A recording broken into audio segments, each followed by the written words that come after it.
जय श्री कृष्णा, राधे राधे। आप सभी भक्तों का आपके अपने YouTube चैनल श्री कृष्ण दीवानी में हार्दिक स्वागत है। आज हम सुनेंगे वैशाख मास महात्म्य के अध्याय 20 की कथा। सर्वप्रथम भगवान का स्मरण करते हुए आप सभी मेरे साथ बोलिए।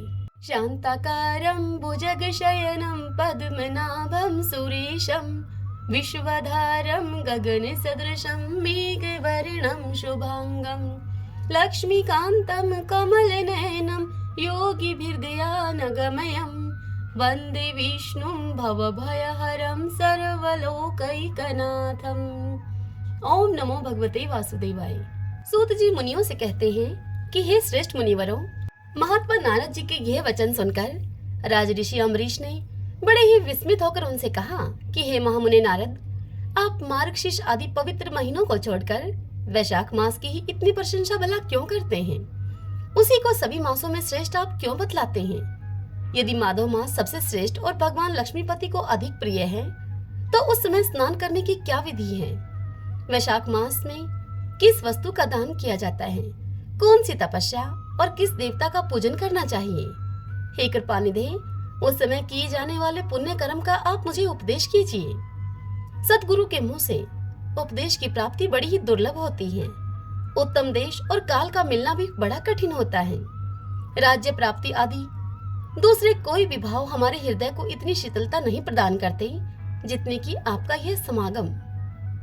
यह सुनकर नारद जी ने राजा अम्बरीश से कहा कि हे राजन, सुनो, मैं संसार के हित के लिए तुमसे माधव मास की विधि का वर्णन करता हूँ। जैसा कि पूर्व काल में ब्रह्मा जी ने बतलाया था, पहले तो जीव का भारतवर्ष में जन्म लेना ही दुर्लभ है।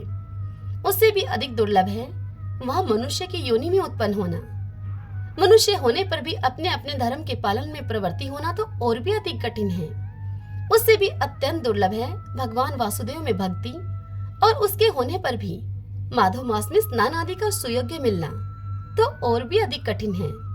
माधव मास, माधव अर्थात लक्ष्मीपति को बहुत प्रिय है। माधव अर्थात वैशाख मास को पाकर जो विधि पूर्वक स्नान, दान और जप आदि का अनुष्ठान किया करते हैं, वे ही मनुष्य धन्य एवं कृतकृत्य हैं। उनके दर्शन मात्र से पापियों के भी पाप दूर हो जाते हैं और वे भगवत भाव से भावित होकर धर्म आचरण के अभिलाषी बन जाते हैं। वैशाख मास के जो एकादशी से लेकर पूर्णिमा तक अंतिम 5 दिन हैं, वे समूचे महीने के समान महत्व रखते हैं। हे राजेंद्र अम्बरीश, जिन लोगों ने वैशाख मास में भांति भांति के उपचारों के द्वारा मधु दैत्य को मारने वाले उन भगवान लक्ष्मीपति का पूजन कर लिया, उन्होंने तो अपने जन्म का फल पा लिया। भला कौन सी ऐसी अत्यंत दुर्लभ वस्तु है जो वैशाख के स्नान तथा विधि पूर्वक भगवान के पूजन से प्राप्त नहीं होती है?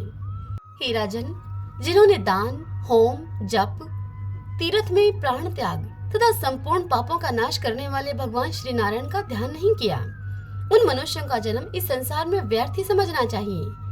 जो धन के रहते हुए भी कंजूसी करता है, दान आदि किए बिना ही मर जाता है, उसका धन तो व्यर्थ है। हे राजन, उत्तम कुल में जन्म, अच्छी मृत्यु, श्रेष्ठ भोग, सुख, सदा दान करने में अधिक प्रसन्नता, उदारता तथा उत्तम धैर्य, ये सब कुछ भगवान श्री विष्णु की कृपा से ही प्राप्त होते हैं। महात्मा नारायण के अनुग्रह से ही मनोवांछित सिद्धियां मिलती हैं। जो कार्तिक में, माघ में तथा माधव को प्रिय लगने वाले वैशाख मास में स्नान करके मधुहंता लक्ष्मीपति दामोदर की विशेष विधि के साथ भक्ति पूर्वक पूजा करता है और अपनी शक्ति के अनुसार दान देता है, वह मनुष्य इस लोक का सुख भोग कर अंत में श्री हरि के पद को प्राप्त होता है। हे भूप, जैसे सूर्योदय होने पर अंधकार नष्ट हो जाता है, ठीक उसी प्रकार वैशाख मास में प्रातः स्नान करने से अनेक जन्मों की उपार्जित पाप राशि नष्ट हो जाती है। यह बात ब्रह्मा जी ने मुझे बताई थी। भगवान श्री विष्णु ने माधव मास की महिमा का विशेष प्रचार किया है। अतः इस वैशाख मास के आने पर मनुष्यों को पवित्र करने वाले पुण्य जल से परिपूर्ण गंगा तीर्थ, नर्मदा तीर्थ, यमुना तीर्थ अथवा सरस्वती तीर्थ में सूर्योदय के पहले स्नान करके भगवान मुकुंद की पूजा करनी चाहिए। इससे तपस्या का फल भोगने के पश्चात अक्षय स्वर्ग की प्राप्ति होती है। भगवान श्री नारायण अनामय रोग व्याधि से रहित हैं। उन गोविंद देव की आराधना करके तुम भगवान का पद प्राप्त कर लोगे। हे राजन अम्बरीश, देवादिदेव लक्ष्मीपति पापों का नाश करने वाले हैं। उन्हें नमस्कार करके चैत्र की पूर्णिमा को इस व्रत का आरंभ करना चाहिए। व्रत लेने वाला पुरुष यम नियमों का पालन करे, शक्ति के अनुसार कुछ दान दे, हविष्यान भोजन करे, भूमि पर सोए, ब्रह्मचार्य व्रत में दृढ़ता पूर्वक स्थित रहे और हृदय में भगवान श्री नारायण का ध्यान करते हुए कृच्छ्र आदि तपस्याओं के द्वारा अपने शरीर को सुखाए। इस प्रकार नियम से रहकर जब वैशाख की पूर्णिमा आए उस दिन मधु तथा तिल आदि का दान करें। श्रेष्ठ ब्राह्मणों को भक्ति पूर्वक भोजन कराएं, उन्हें दक्षिणा के सहित धेनु दान दें तथा वैशाख स्नान के व्रत में जो कुछ भी त्रुटि हुई हो उसकी पूर्णता के लिए ब्राह्मणों से प्रार्थना करें। हे भोपाल, जिस प्रकार लक्ष्मी जी जगदीश्वर माधव की प्रिया हैं, ठीक उसी प्रकार माधव मास भी मधुसूदन को बहुत प्रिय है। इस तरह उपयुक्त नियमों के पालन पूर्वक 12 वर्षों तक वैशाख स्नान करके अंत में मधुसूदन की प्रसन्नता के लिए अपनी शक्ति के अनुसार व्रत का उद्यापन करें। हे अम्बरीश, पूर्व काल में ब्रह्मा जी के मुख से मैंने जो कुछ सुना था वह सब वैशाख मास का महात्म्य मैंने तुम्हें बता दिया है। नारद जी की इस बात को सुनकर अम्बरीश ने उनसे पूछा कि हे मुने नारद, स्नान में परिश्रम तो बहुत थोड़ा है, फिर भी उससे अत्यंत दुर्लभ फल की प्राप्ति होती है। मुझे इस पर विश्वास क्यों नहीं होता? मुझे मोह क्यों हो रहा है? यह सुनकर नारद जी ने कहा कि हे अम्बरीश, तुम्हारा संदेह ठीक है। थोड़े से परिश्रम के द्वारा महान फल की प्राप्ति असंभव सी बात है। फिर भी तुम इस पर विश्वास करो, क्योंकि यह ब्रह्मा जी की बताई हुई बात है। धर्म की गति सूक्ष्म होती है, उसे समझने में बड़े बड़े पुरुषों को भी कठिनाई होती है। श्री हरि की शक्ति अचिंत्य है, उनकी कृति में विद्वानों को भी मोह हो जाता है। विश्वामित्र आदि क्षत्रिय थे, किंतु धर्म का अधिक अनुष्ठान करने के कारण वे ब्राह्मण तत्व को प्राप्त हो गए। अतः धर्म की गति अत्यंत सूक्ष्म है। हे भोपाल, तुमने सुना होगा अजामिल अपनी धर्म पत्नी का परित्याग करके सदा ही पाप के मार्ग पर चलता था। फिर भी मृत्यु के समय उसने केवल पुत्र के स्नेहवश नारायण कहकर पुकारा। पुत्र का चिंतन करके नारायण का नाम लिया, किंतु इतने से ही उसको अत्यंत दुर्लभ पद की प्राप्ति हुई। जैसे अनिच्छा पूर्वक भी यदि आग का स्पर्श कर लिया जाए तो वह शरीर को जलाती ही है, ठीक उसी प्रकार किसी दूसरे निमित्त से भी यदि श्री गोविंद का नाम उच्चारण कर लिया जाए तो वह पाप राशि को भस्म कर डालता है। जीव विचित्र है, जीवों की भावनाएं विचित्र हैं, उनके कर्म विचित्र हैं तथा कर्मों की शक्तियां भी विचित्र हैं। शास्त्र में जिसका महान फल बताया गया हो वही कर्म महान है। फिर वह कर्म अल्प परिश्रम साध्य हो या फिर अधिक परिश्रम साध्य, छोटी सी वस्तु से बड़ी वस्तु का नाश होता देखा जाता है। जरा सी चिंगारी से बोझ के बोझ दिन के स्वाहा हो जाते हैं। जो श्री कृष्ण के भगत हैं, उनके अनजाने में किए हुए हजारों हत्याओं से युक्त भयंकर पातक तथा चोरी आदि पाप भी नष्ट हो जाते हैं। हे वीर अम्बरीश, जिसके हृदय में भगवान श्री विष्णु की भक्ति है, वह विद्वान पुरुष यदि थोड़ा सा भी पुण्य कार्य करता है तो वह अक्षय फल देने वाला होता है। अतः माधव मास में माधव की भक्ति पूर्वक आराधना करके मनुष्य अपनी मनोवांछित कामनाओं को प्राप्त कर लेता है। इस विषय में संदेह नहीं करना चाहिए। शास्त्र में बताई गई विधि से किया जाने वाला छोटा सा कर्म भी, चाहे छोटे से छोटा कर्म ही क्यों ना हो, उसके द्वारा बड़े से बड़े पाप का भी क्षय हो जाता है तथा उत्तम कर्म की वृद्धि होने लगती है। हे राजन, भाव तथा भक्ति दोनों की अधिकता से फल में अधिकता होती है। धर्म की गति सूक्ष्म है, वह कई प्रकारों से जानी जाती है। महाराज, जो भाव से हीन है, जिसके हृदय में उत्तम भाव एवं भगवान की भक्ति नहीं है, वह अच्छे देश और काल में जा जाकर भी जीवन भर पवित्र गंगा जल से नहाता हो या फिर दान देता रहे तो भी कभी वह शुद्ध नहीं हो सकता। ऐसा मेरा विचार है। अतः अपने हृदय कमल में शुद्ध भाव की स्थापना करके वैशाख मास में प्रातः स्नान करने वाला जो विशुद्ध चित्त पुरुष भक्ति पूर्वक भगवान लक्ष्मीपति की पूजा करता है, उसके पुण्य का वर्णन करने की शक्ति मुझ में नहीं है। अतः भूपाल, तुम वैशाख मास के फल के विषय में विश्वास करो। छोटा सा शुभ कर्म भी सैकड़ों पाप कर्मों का नाश करने वाला होता है। जैसे हरिनाम के भय से राशि राशि पाप नष्ट हो जाते हैं, ठीक उसी प्रकार सूर्य के मेष राशि पर स्थित होने के समय प्रातः स्नान करने से तथा तीर्थ में भगवान की स्तुति करने से भी समस्त पापों का नाश हो जाता है। जिस प्रकार गरुड़ के तेज से सांप भाग जाते हैं, ठीक उसी प्रकार प्रातःकाल वैशाख स्नान करने से पाप पलायमान हो जाते हैं। यह निश्चित बात है, जो मनुष्य मेष राशि के सूर्य में गंगा या नर्मदा के जल में नहाकर 1, 2 या तीनों समय भक्ति भाव के साथ पाप प्रशमन नामक स्तोत्र का पाठ करता है, वह सभी पापों से मुक्त होकर परम पद को प्राप्त होता है। हे अम्बरीश, इस प्रकार मैंने थोड़े में यह वैशाख स्नान का सारा महात्म्य तुम्हें सुना दिया है। अब और तुम क्या सुनना चाहते हो? हरि ओम तत्सत। ओम नमो भगवते वासुदेवाय। ओम माधवाय नमो नमः। आज रविवार है, तो आज भगवान सूर्य के उपासक भद्रेश्वर की कथा का श्रवण करते हैं। सभी बोलिए सूर्य नारायण भगवान की जय। व्यास जी वैशंपायन जी से इस कथा का श्रवण करा रहे हैं। व्यास जी कहते हैं कि कैलाश के रमणीय शिखर पर भगवान महेश्वर सुखपूर्वक बैठे हुए थे। उसी समय स्कंद यहाँ कार्तिकेय जी को कहा जा रहा है। उसी समय स्कंद ने उनके पास जाकर पृथ्वी पर अपना मस्तक टेककर भगवान शंकर को प्रणाम किया और उनसे कहा कि नाथ, मैं आपसे रविवार आदि का यथार्थ फल सुनना चाहता हूँ।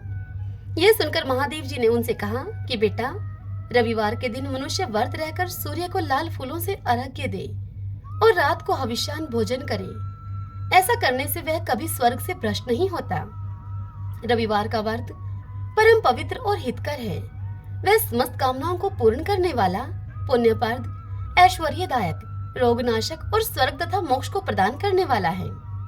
यदि रविवार के दिन सूर्य की संक्रांति तथा शुक्ल पक्ष की सप्तमी हो, तो उस दिन किया हुआ व्रत, पूजा और जप सब अक्षय होता है।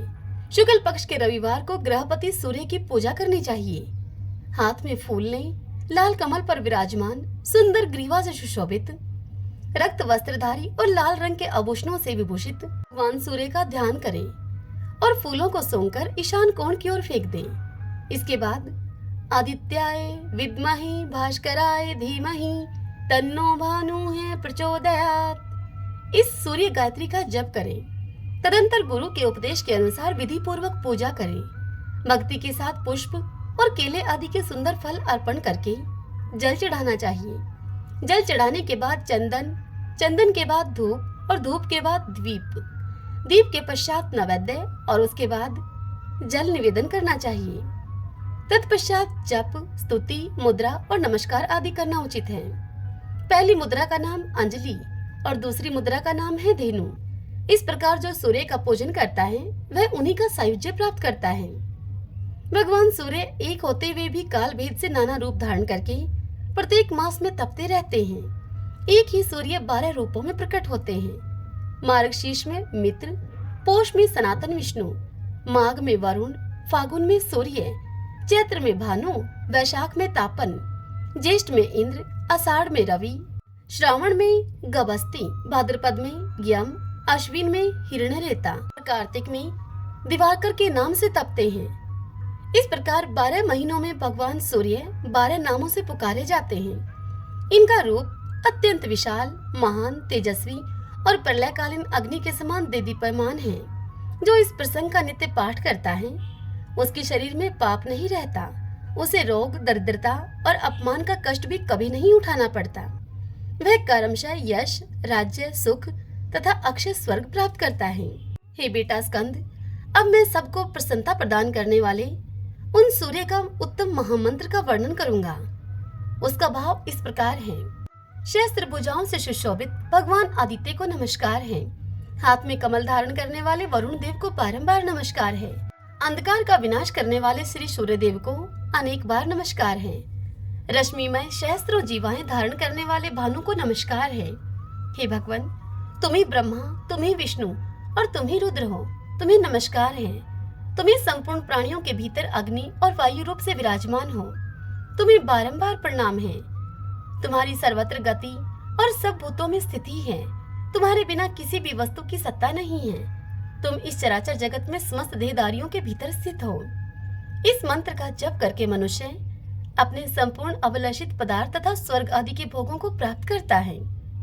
आदित्य, भास्कर, सूर्य, अर्क, भानु, दिवाकर, स्वर्णरेता, मित्र, पुषा, त्वष्टा, स्वयंभू और तिमिराश, ये सूर्य के 12 नाम बताए गए हैं। जो मनुष्य पवित्र होकर सूर्य के इन 12 नामों का पाठ करता है वह सब पापों और रोगों से मुक्त होकर परम गति को प्राप्त होता है। भगवान शंकर आगे कहते हैं कि हे षडानंद, अब मैं महात्मा भास्कर के जो दूसरे दूसरे प्रधान नाम हैं तुमसे उनका वर्णन करूंगा। तपन, तापन, कर्ता, हर्ता, महेश्वर, लोक साक्षी, त्रिलोकेश, व्योमदीप, दिवाकर, अग्निगर्भ, महाविप्र, खग, सप्ताश्ववाहन, पदमहस्त, तमोभेदी, ऋग्वेद, यजुः सामग, काल प्रिय, पुंडरीक, मूलस्थान और भावित। जो मनुष्य भक्ति पूर्वक इन नामों को सदा ही स्मरण करता है उसे रोग का भय कैसे हो सकता है। हे कार्तिकेय, तुम यत्न पूर्वक सुनो। सूर्य का नाम स्मरण सब पापों को हरने वाला और शुभ है। हे महामते, आदित्य की महिमा के विषय में तनिक भी संदेह नहीं करना चाहिए। ओम इंद्राय नमः स्वाहा, ओम विष्णुवे नमः, इन मंत्रों का जाप, होम और संध्या उपासना करनी चाहिए। ये मंत्र सब प्रकार से शांति देने वाले और संपूर्ण विघ्नों के विनाशक हैं। ये सब रोगों का नाश कर डालते हैं। अब महात्मा भास्कर के मूल मंत्र का मैं तुमसे वर्णन करूंगा, जो कि संपूर्ण कामनाओं एवं प्रयोजनों को सिद्ध करने वाला तथा भोग और मोक्ष को प्रदान करने वाला है। वह मंत्र इस प्रकार है। ओम ह्रां ह्रीं सह सूर्याय नमः। इस मंत्र से सदा ही सब प्रकार की सिद्धि प्राप्त होती है। यह निश्चित बात है। इस मंत्र के जप से रोग नहीं सताते और किसी प्रकार के अनिष्ट का भय भी नहीं होता। यह मंत्र न किसी को देना चाहिए और न ही किसी से इसकी चर्चा करनी चाहिए, अपितु प्रयत्न पूर्वक इसका निरंतर जप करते रहना चाहिए। जो लोग अभक्त, संतानहीन, पाखंडी और लौकिक व्यवहारों में आसक्त हों, उनसे तो इस मंत्र की कदापि चर्चा नहीं करनी चाहिए। संध्या और होम कर्म में मूल मंत्र का जप करना चाहिए। उसके जप से रोग और क्रूर ग्रहों का प्रभाव नष्ट हो जाता है। हे वत्स, दूसरे अनेक शास्त्रों और बहुतेरे विस्तृत मंत्रों की भला क्या आवश्यकता है। इस मूल मंत्र का जप ही सब प्रकार की शांति और संपूर्ण मनोरथों की सिद्धि करने वाला है। देवता और ब्राह्मणों की निंदा करने वाले नास्तिक पुरुष को इसका उपदेश कदापि नहीं करना चाहिए। जो प्रतिदिन 1, 2 या 3 समय भगवान सूर्य के समीप इसका पाठ करता है उसे अभिष्ट फल की प्राप्ति होती है। पुत्र की कामना वाले को पुत्र, कन्या चाहने वाले को कन्या, विद्या की अभिलाषा रखने वाले को विद्या और धनार्थी को धन मिलता है। जो शुद्ध आचार विचार से युक्त होकर संयम तथा भक्ति पूर्वक इस प्रसंग का श्रवण करता है वह सभी पापों से मुक्त होकर सूर्य लोक को जाता है। सूर्य देवता के व्रत के दिन तथा अन्य व्रत, अनुष्ठान, यज्ञ, पुण्य स्थान तथा तीर्थों में जो कोई भी इसका पाठ करता है उसे कोटि गुना फल मिलता है। मध्य प्रदेश में भद्रेश्वर नाम से प्रसिद्ध एक चक्रवर्ती राजा थे। वे राजा बहुत सी तपस्याओं तथा नाना प्रकार के व्रतों से पवित्र हो गए थे। प्रतिदिन देवता, ब्राह्मण, अतिथि और गुरुजनों का पूजन किया करते थे। वे उनका बर्ताव न्याय के अनुकूल होता था। वे स्वभाव के सुशील और शास्त्रों के तात्पर्य तथा विधान के पारगामी विद्वान थे। सदा ही सद्भाव पूर्वक प्रजाजनों का पालन किया करते थे। एक समय की बात है, उन चक्रवर्ती सम्राट भद्रेश्वर के बाएं हाथ में श्वेत कुष्ठ रोग हो गया। तब वैद्यों ने बहुत कुछ उपचार किया उनका, किंतु उनके उपचार से उससे कोढ़ का चिन्ह और भी स्पष्ट दिखाई देने लगा। तब राजा ने प्रधान ब्राह्मणों और मंत्रियों को बुलाकर कहा कि हे विप्रगण, मेरे हाथ में एक ऐसा पाप का चिन्ह प्रकट हो गया है जो कि लोक में निंदित होने के कारण मेरे लिए दुस्सह हो गया है। अतः मैं किसी महान पुण्य क्षेत्र में जाकर अपने शरीर का परित्याग करना चाहता हूँ। तब राजा से ब्राह्मण कहने लगे कि महाराज, आप धर्मशील और बुद्धिमान हैं। यदि आप अपने राज्य का परित्याग कर देंगे तो यह सारी प्रजा नष्ट हो जाएगी, इसलिए आपको ऐसी बात नहीं कहनी चाहिए। हे प्रभो, हम लोग इस रोग को दबाने का उपाय जानते हैं। वह यह है कि आप यत्न पूर्वक महान देवता भगवान सूर्य की आराधना कीजिए। तब राजा ने ब्राह्मणों से पूछा कि हे विप्रवरों, किस उपाय से मैं भगवान सूर्य का, उन भगवान भास्कर को संतुष्ट कर सकूंगा। तब वे ब्राह्मण बोले कि राजन, आप अपने राज्य में ही रहकर सूर्यदेव की उपासना कीजिए। ऐसा करने से आप भयंकर पाप से मुक्त होकर स्वर्ग और मोक्ष दोनों को प्राप्त कर सकेंगे।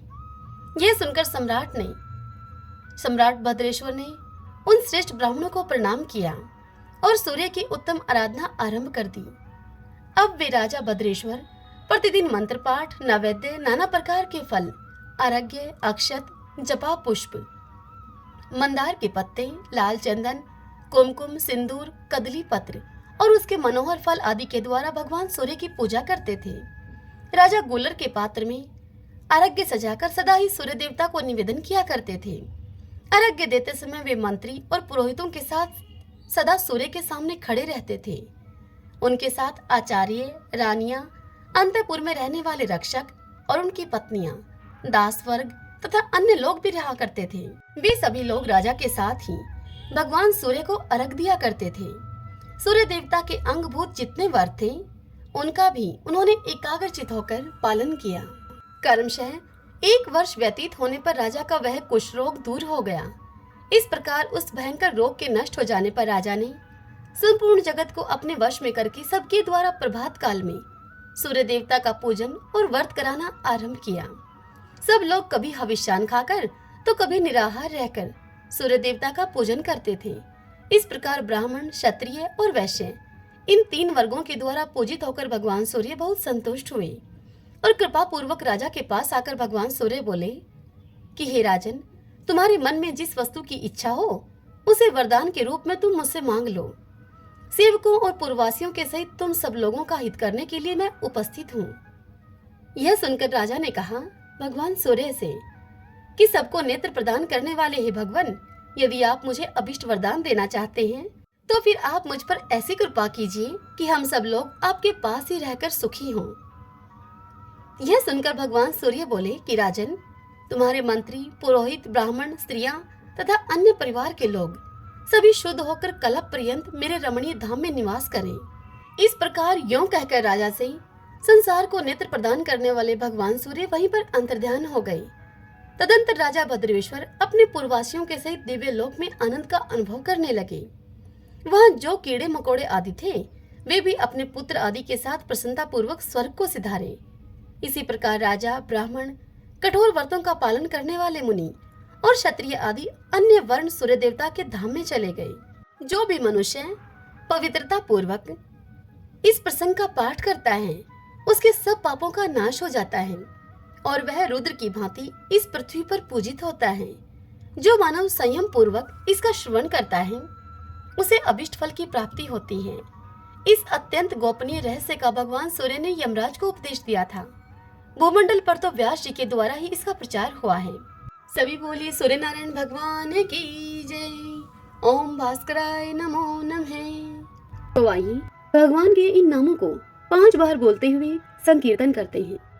श्री कृष्ण गोविंद हरि मुरारी, हे नाथ नारायण वासुदेव। श्री कृष्ण गोविंद हरि मुरारी, हे नाथ नारायण वासुदेव। श्री कृष्ण गोविंद हरि मुरारी, हे नाथ नारायण वासुदेव। श्री कृष्ण गोविंद हरि मुरारी, हे नाथ नारायण वासुदेव। श्री कृष्ण गोविंद हरि मुरारी, हे नाथ नारायण वासुदेव। सभी बोलिए विष्णु भगवान की जय। श्री राधा कृष्णाभ्याम नमो नमः।